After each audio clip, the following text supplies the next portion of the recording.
أقم الصلاة لدلوك الشمس إلى غسق الليل وقرآن الفجر إن قرآن الفجر كان مشهودا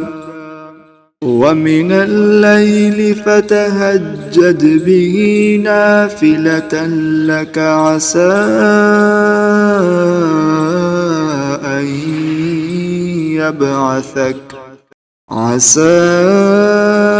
أن يبعثك ربك مقاما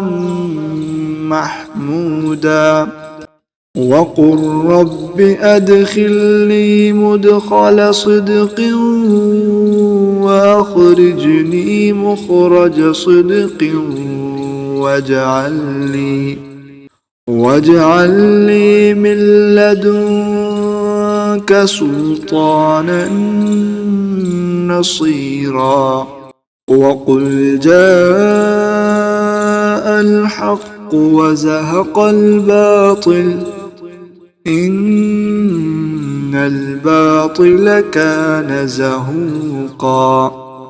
وننزل من القرآن ما هو شفاء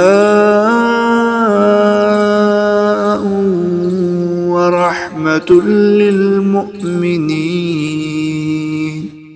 ولا يزيد الظالمين إلا خسارا وإذا أنعمنا على الإنسان أعرض ونأى بجانبه وإذا مسه الشر كان يئوسا قل كل يعمل على شاكلته